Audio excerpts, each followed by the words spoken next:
On va ce soir étudier les lois relatives à l'étude de la Torah. On se trouve dans le deuxième chapitre qui va nous illustrer de façon très très forte l'importance de l'étude de la Torah des enfants. Alors, dit la première halakha. Moshivin melamdet tinokot bechol medina ou medina ou bechol pelech va pelech. Il faut qu'il y ait des enseignants de Torah dans chaque pays et dans chaque district.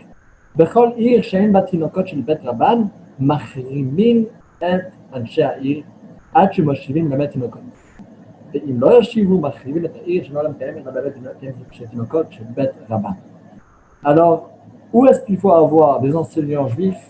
Les écoles juives, il faut les avoir vraiment dans chaque endroit, dans chaque pays, dans chaque région, dans chaque ville.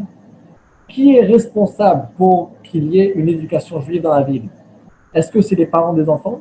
Est-ce que c'est les rabbins? C'est les chefs responsables communautaires? La réponse à tout ça, c'est que c'est faux. C'est pas la responsabilité du rabbin uniquement, ni des parents uniquement, et ni des responsables uniquement. C'est la responsabilité de chacun. Et c'est pour ça, dit le Rambam dans cette halakha, des mots très très forts, que s'il y a une ville qui n'établit pas des institutions, la ville, elle est détruite. Pourquoi? Parce que le monde, il existe uniquement grâce à l'étude de la Torah des enfants.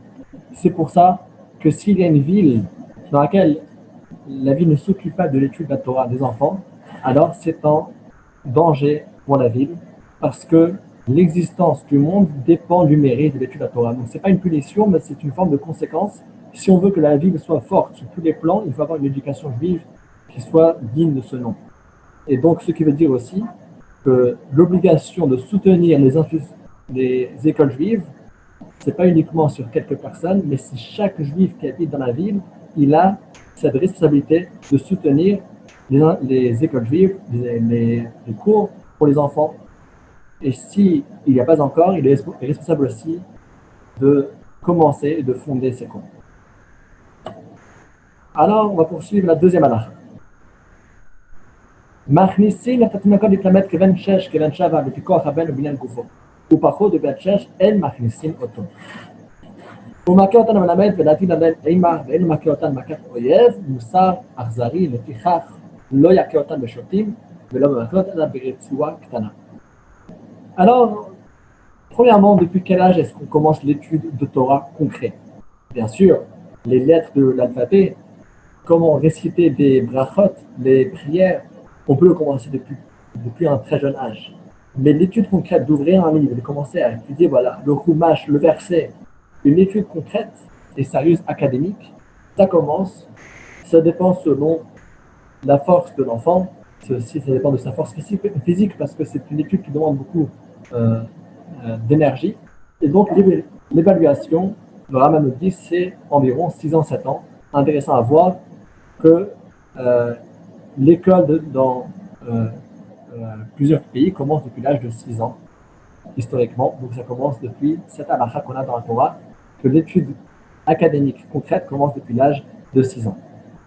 Il y a aussi un deuxième élément qui était dans cette loi, et c'est un élément qui paraît frappant à premier regard, et c'est que l'enseignant, il a le droit de frapper les élèves. Alors, bien sûr, on dit, comment est-ce que c'est possible que la Torah permette quelque chose pareil?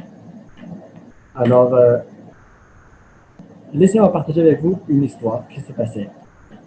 C'était dans une visite de quelques directeurs d'école dans une école non juive. C'était en Suisse. Et il y a une directrice d'une école laïque, une école privée, qui s'était plainte et qui a dit qu'il y a un grand problème de conduite à l'école parce qu'il y a un enfant qui a dit comme ça publiquement à un des enseignants, de toute façon, tu n'as pas le droit de me parler ainsi. Alors cette directrice a dit, mais que le fait qu'il faut qu'il parle ainsi ou pas, ça c'est une chose. C'est vrai qu'il n'a pas parlé d'une façon qui était correcte. Mais le grand problème, c'est que l'enfant, il dise à l'enseignant, tu n'as pas le droit de me parler ainsi. C'est-à-dire le fait que l'enfant sait qu'il n'y a pas d'autorité, ça c'est déjà un grand problème. Pareil, la même chose, la même idée que la Torah dit que le Bet Din doit dans certains cas extrêmes intervenir et punir. Et malgré cela, On dit que si un Beddin a puni une fois dans les 70 ans, dans les 70 ans, c'est un Beddin problématique. Une fois dans les 70 ans, on parle ici des dizaines de milliers d'habitants, des centaines de milliers, voire, quand même on dit que c'est très très rare. Pourquoi? Parce qu'il faut qu'il y ait une autorité. Et donc c'est aussi l'idée, il faut que l'enfant sache que l'enseignant a une autorité. Mais est-ce que concrètement ça veut dire qu'il doit le faire? Alors, il faut bien savoir que la Torah considère l'enseignant comme un père. C'est écrit, on voit ça dans la Torah par rapport à Moshe et à Aaron. Alors Moshe s'exprime, et la Torah s'exprime par rapport à lui, comme le père des enfants de Aaron. Mais ce n'était pas le père, c'était l'oncle. Les commentaires expliquent que puisque Moshe a enseigné la Torah à ses neveux, alors il était considéré comme un père. Et ça, c'est vraiment l'enseignant par excellence de la Torah, c'est un père. Et donc tout ce qu'il fait pour son enfant, c'est par amour. Alors, il faut que l'enfant sache que dans le cas extrême, alors son père, ou bien l'enseignant qui s'occupe vraiment de lui, comme un père, celui que la Torah veut qu'il soit vraiment sérieux et qu'il soit proche avec l'élève, il faut qu'il sache qu'il a une autorité. Troisième halakha. Quelles sont les plages d'horaire de l'étude? La journée et une partie de la nuit. Pourquoi une partie de la nuit? Pour éduquer les enfants que la Torah, c'est pas juste le jour, la Torah, c'est bien le jour et la nuit. ולא יבטלו התינוקות כלל חוץ מהרבה שבתות והרבה בימים טובים בסוף היום ובימים טובים, אבל בשבת אין קוראים לכתחילה, אבל שונים לראשון ואין מבטלים לתינוקות ואפילו לבניין בית המקדש. Alors, les veilles de fête et les veilles de Shabbat, alors, c'est des jours où on peut fermer les écoles, mais même Shabbat, alors, on répète et on révise avec les enfants. On ne fait pas une étude qui soit trop compliquée, mais on va réviser avec eux. Et donc, quand est-ce que l'enfant doit apprendre la Torah? L'étude de la Torah, c'est pour toujours, tous les jours, la journée, une partie de la nuit, même Shabbat.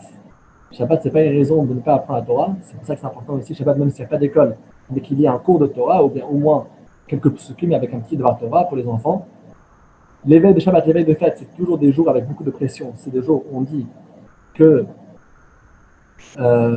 il y a juste mi-journée, donc à la fin de la journée, de la veille de Shabbat et la veille de fête, il faut se préparer pour Shabbat et pour la fête. Et ce qui est très très très, très intéressant, c'est la dernière ligne. Si on a les deux choses qui viennent, on a la construction du Beit HaMikdash d'une part, et de l'autre part, on a le cours pour les enfants. Les enfants, bien sûr, ils veulent tous participer dans le cours de Torah, mais ils veulent aussi participer, et encore plus, dans la construction du temple. C'est encore plus excitant, c'est une mitzvah énorme. On va construire à présent le troisième temple. Qu'est-ce qui passe avant? Et bien, ce qui prend le dessus, c'est l'étude de la Torah.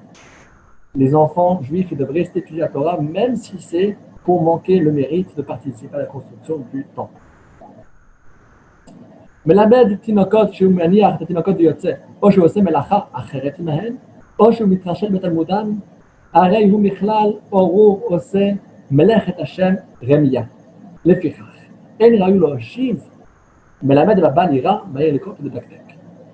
Très important, des fois, des gens ils disent, bon, d'être enseignant, ce n'est pas un travail qui demande tellement d'efforts. Bon, je connais déjà ce texte de Torah, je vais juste le répéter rapidement. Il n'y a pas de vite fait, il n'y a pas de raccourci dans ce chemin. La halakha dit qu'un enseignant, il doit être 100% investi dans son enseignement aux enfants. Si il fait un autre travail en même temps, il donne aux enfants, voilà, il les explique, mais il a aussi sur son téléphone, il est en train d'investir dans la bourse. Ou bien il peut être sur autre chose, il peut être sur son WhatsApp. Une personne qui laisse les enfants et il sort dehors pour arranger à X ou Y, alors cette personne-là, il y a des mots très durs sur lui qui sont dits dans la halakha, parce qu'à cause de lui, les enfants ils vont mal apprendre la Torah. Alors c'est pour ça que si une personne il veut être uniquement enseignant pour les enfants, pour la Torah, à une partie du temps, à mi-journée par exemple, alors s'il est concentré à 100% dans cela, dans la mi-journée, il n'y a pas de problème.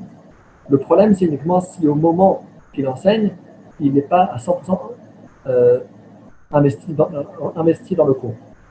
Il va aussi de même que si, par exemple, en prenant un autre travail à côté, ça va causer qu'il aura moins d'énergie, qu'il n'aura pas assez de force pour donner les cours, il n'a pas le droit de prendre un autre travail, il faut qu'il choisisse soit l'un soit l'autre, parce que c'est une responsabilité que le professeur, que l'enseignant de Torah a vis-à-vis des enfants. Alors, jusqu'à où est-ce que ça va? Il y a une histoire très frappante dans le Talmud qui parle du roi David, qui a envoyé son général de l'armée pour faire la guerre contre les Amalékites. On sait bien qu'Hachem nous a donné une mitzvah qu'il faut effacer le souvenir d'Amalek. Amalek, c'est l'ennemi numéro un des Juifs. On voit bien d'ailleurs ce qui s'est passé quand on n'a pas fait cette mitzvah d'Hachem. Les Amalékites sont restés jusqu'à récemment avec Hitler, qui est toujours la suite des Amalékites, malheureusement. Mais il y avait quelques fois dans l'histoire où on avait l'occasion de se débarrasser de nos ennemis numéro un, de ceux qui veulent détruire le peuple juif, Amalek. Et une de ces occasions s'est présentée à l'époque du roi David. Il a envoyé son général d'armée, ils sont allés et ils ont vaincu la guerre. Il revient et ramène le compte rendu au roi David. Et le roi David il se rend compte, mince, qu'est-ce que vous avez fait? Vous avez tué uniquement les Amalékites du sexe masculin, mais toutes les femmes et les filles, vous avez laissé en vie. Alors le général il dit, mais oui, ça c'est la mitzvah de la Torah. Alors le roi David il dit, non, mais c'est pas écrit ça dans la Torah.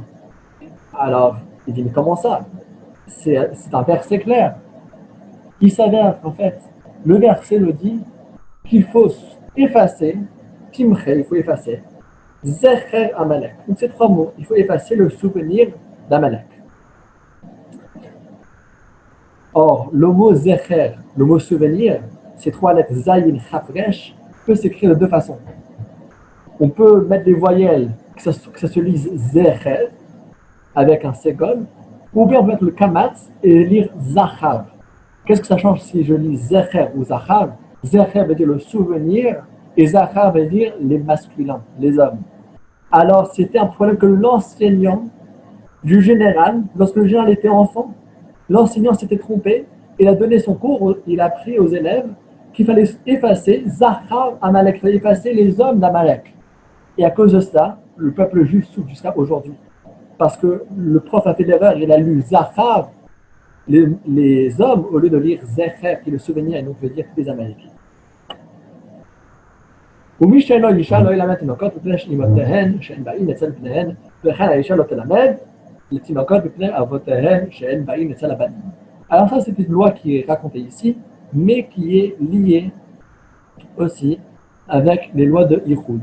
Alors Ihoud, c'est bien sûr, il y a plusieurs préventions que la halakha nous demande pour pas qu'on arrive à des problèmes de relations entre hommes et femmes. Alors, la règle générale, elle est qu'un homme, il n'a pas le droit d'être tout seul avec une femme qui n'est pas la sienne, et vice-versa.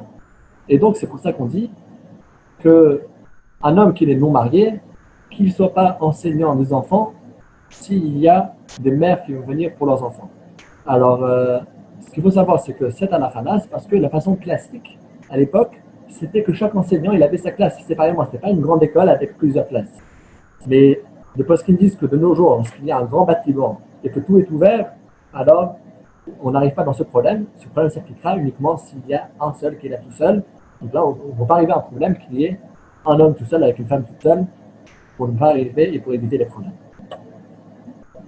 Alors, quelle est la quantité maximale d'élèves qu'on peut avoir dans une classe? Intéressant à voir que déjà, il y a des millénaires, la Torah a déjà vu ce problème, des classes qui sont trop grandes, les élèves n'arrivent pas à se concentrer, et donc il y a une limite qui est fixée dans la halakha. On va la lire ensemble.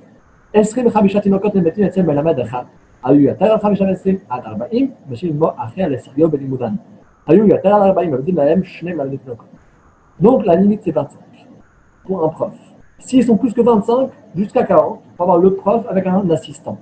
Mais s'ils sont plus que 40, il faut déjà avoir deux enseignants, 25 et 25, ou moins que 25, mais en tout cas pas plus que 25 chez un. S'ils sont jusqu'à 40, un avec un assistant, plus que cela, il faut déjà diviser en deux.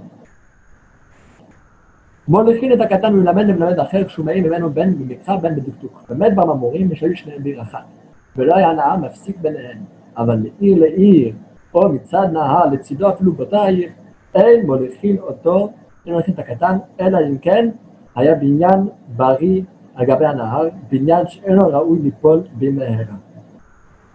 Alors, des fois on en prend, on est chez le professeur, mais à la fin, l'élève il dépasse le maître. Alors on dit bien, Si l'enfant il a déjà appris tout ce qu'il pouvait apprendre de son maître, il faut qu'il passe chez un autre maître. Maintenant, il y a quand même une certaine précision. On dit que s'ils sont dans deux endroits différents, il y a un maître qui est dans sa ville, mais il y a un autre maître qu'il faut traverser un pont. À l'époque, les ponts, ils n'étaient pas très solides. Et donc, c'était un danger, surtout d'envoyer son enfant qui traverse le pont. Alors, on dit le danger de vie passe avant, ne l'envoie pas pour se mettre dans un danger de devoir traverser ce pont. Mais sinon, il faut qu'il monte les échelons et qu'il gravit les échelons d'un professeur vers un autre pour monter de niveau en niveau dans l'étude à Torah. Problème de voisinage. Alors, on a une personne qui veut enseigner la Torah à ses enfants, ou bien, pareil, en plus grand, personne veut ouvrir une école. Et il y a des voisins qui se plaignent que les enfants ils font trop de bruit lorsqu'ils rentrent, lorsqu'ils sortent. Qui a raison? Ou bien, il y a un enseignant qui donne ce cours et un deuxième, il veut donner un cours juste à côté. Alors, est-ce qu'il y a ici un problème? Qui a raison? Alors, la septième halakha. Echad mivnei mavoy, שביקש לעשות מלמד, אפילו אחד מן החצר אין יכולים שכינה למחות בידו. S'il y a une petite ruelle, une petite cour, et il y a une personne qui veut devenir enseignant pour les enfants, pour leur apprendre la Torah, personne ne pourra l'empêcher, même pas ses voisins. וכן מלמד תינוקות שבא לחברו ופתח בית ללמד תינוקות בצילו כדי שיבואו תינוקות אחרים לו, או כדי שיבואו תינוקות של זה אצל זה, אינו יכול למחות בידו. Aussi, une personne qui ouvre une classe juste à côté d'un autre enseignant qui a déjà sa classe, il ne pourra pas l'empêcher non plus. Chez Nehema, comme il dit Hachem Chafetz, le man Tzidko, Yagdil Torah B'Yadi. Hachem, il veut que la Torah soit plus grande. Alors, la Gemara discute de ça dans plusieurs sens et plusieurs variations, mais l'idée générale qui est écrite dans la Gemara, expliquée là-bas dans les commentaires, duquel le Rambam se base, c'est bien que si un enseignant il vient chez lequel les enfants iront, chez lequel les parents enverront leurs enfants. Ben, chez le meilleur, parce que chaque parent il va avoir le meilleur pour l'éducation de son enfant. Et donc, si une personne vient et qui peut offrir mieux qu'un autre, alors il n'y a pas ici d'histoire de kavod, parce que l'essentiel c'est que les enfants reçoivent la Torah de la meilleure façon.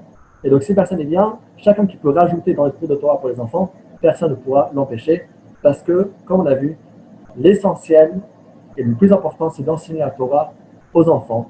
Et d'ailleurs, lorsqu'Hachem avait demandé à nos ancêtres devant le Mont Sinaï d'avoir une garantie avant de donner la Torah, les Juifs ont proposé un tas de choses, Hachem a tout refusé, à l'exception de nos enfants. Lorsque les Juifs ont dit que nos enfants seront garants, on va enseigner la Torah à nos enfants, Hachem a dit j'accepte et je vous donne la Torah.